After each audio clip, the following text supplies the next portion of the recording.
sidee baad ku ogaan kartaa qofka ku karaahaysanaya ama ku nicib laakiin kaa qarinaya ee beenbeen weji quruxsan kuu tusaya ama kuu muusoonaya laakiinse waa ku nicib yahay calaamada nooceed ku fahmi kartaa qofka adiga ku nicib oo ku karaahaysanaya waxaad ogaataa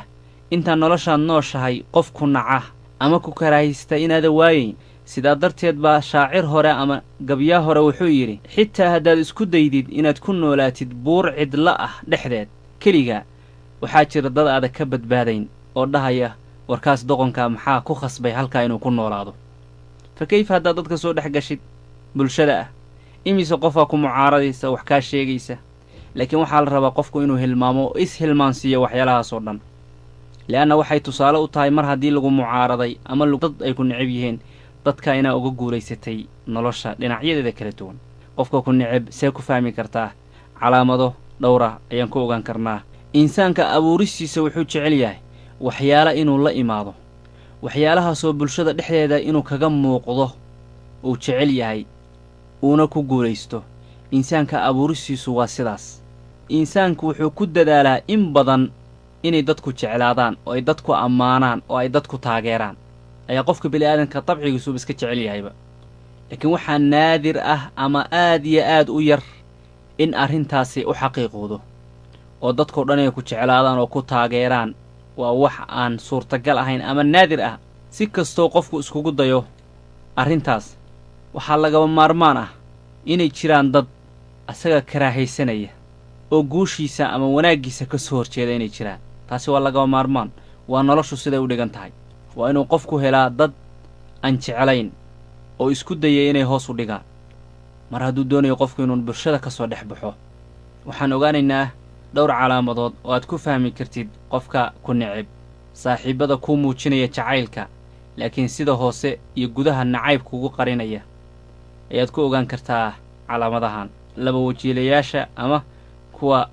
labada luuqadood ku isticmaalaya dadka ka hadla cilmiga bulshada iyo wada noolaanshaha waxay tilmaameen qofka aan dhoolla caddaynayn araggana kaa leexinaya inuu ku fiiriyana iskala weyn yahay waa calaamad tusaysa in qofkaasuu ku karaahaysanayo waxay dhaheen qofka aan dhoolla caddaynayn wejigiisana farxad aan ka muujinayn markaad la hadlaysid oo la taagan tahay qofka noocaasa waa qof ku karaahaysanaya laakiin isku dayaya inuu kuu muujiyo inuu saaxiibkaaga dhabtaa yahay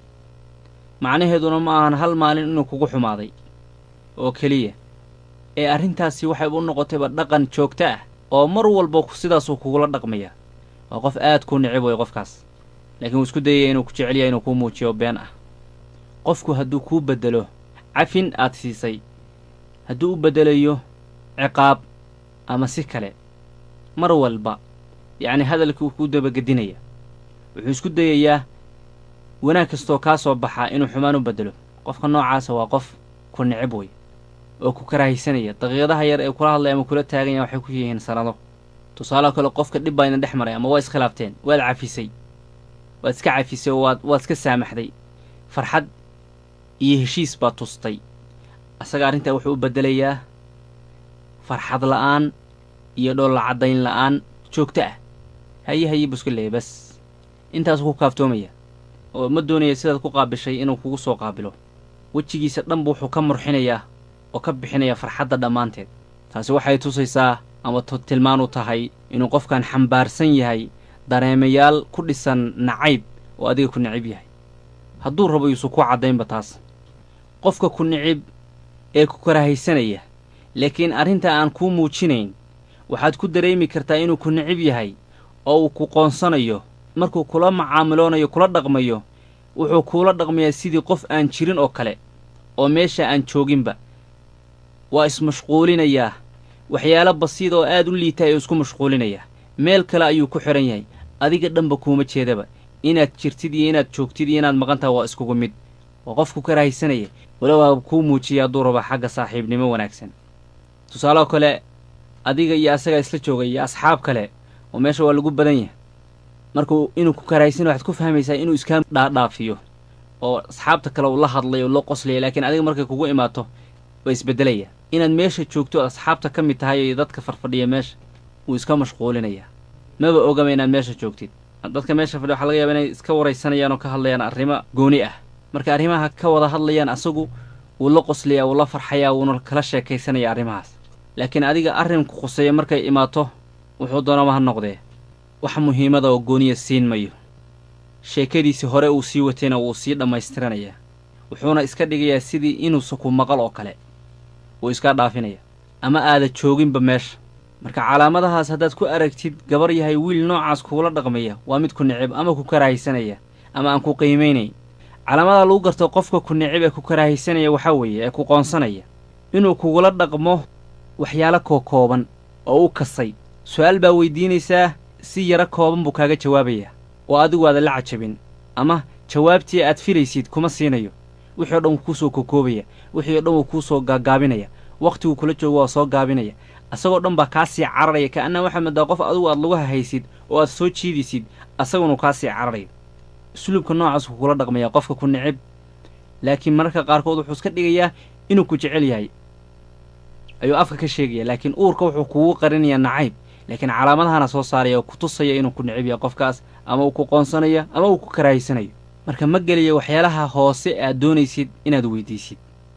si guud ama kooban ayuu jawaabta ku siinayaa inta badanna jawaabtiisu wuxuu u badinayaa erey kooban oo hal mida inuu adeegsado tusaale oo kale haah ama maya ama khayr ama waa wanaagsana yacni hal eray oo ereyada ka mid a ayuu isticmaalayaa inta badan ama okay ama haa bas walidaalika khabiir hore wuxuu tilmaamay arrintaasi ku xeel dheer qofka haddaad noocaa ka aragtid waa calaamad tusaysa oo weliba iska cad taasoo tilmaamaysa inuusan qofkan dareemayaal wanaagsan iyo ixtiraam ku hayn oo adiga isaga wanaag ka dhaxayn ayay tilmaamaysaa calaamadda noocaana qofka aan ku jeclayn laakiin kaa qarinaya jidhkiisaa kuu tilmaamaya inuusan ku jeclayn dareemayaashiis waxay kuu tilmaamayaan uu jidhkiisu bixinayo ee kula hadlaya adiga inuusan qofkaan ku jeclayn bal uu ku karahaysanaya sababtoo ah jidhka waa waxyaalaha cabbira ama tilmaama weliba si cad u tilmaama qofka dareemayaashiisu meesha u jeedaan ama ha ahaadeen kuwa nacayba ama kuwa jacayla waxaa la yidhaahdaa luuqadda uu jidhku bixinayo si guud ahaan waxay kuu sheegaysaa shakhsiga kaa soo horjeeda dareemayaasha uu aaminsan yahay iyo sida aad dhexdiisa ugu jirtid ayay si hoose kugu tilmaamayaan hadduu ku weynaynaya iyo hadduu ku yaraynayaba tusaaloo kale inuu dhabarka kuu duwo ama garabka uu kuu duwo ama labada qacmood uu isku laabto ama labada lugood uu isku maroojiyo ama sanka uu sidaa ka siiyo ama afka uu yacni isku laabo isku dhajiyo ama indhaha uu kor u taaga sidii qof dhagaha wax ku dhegaysanaya oo kale waxyaala noocaasa hadduu tilmaamo ama uu iska muujiyo qofku arrimaha waxay kuu tilmaamayaan qofkaan inuusan ku jeclayn oo uu ku karahaysanayo oo uu ku qoonsanayo ku necab yahay laakiin mararka qaarkood haddaad kulantaan waxaa laga yaabaa inuu iska dayo muujin uu kuu muujinayo inuu saaxiib hoose oo wanaagsan kula yahay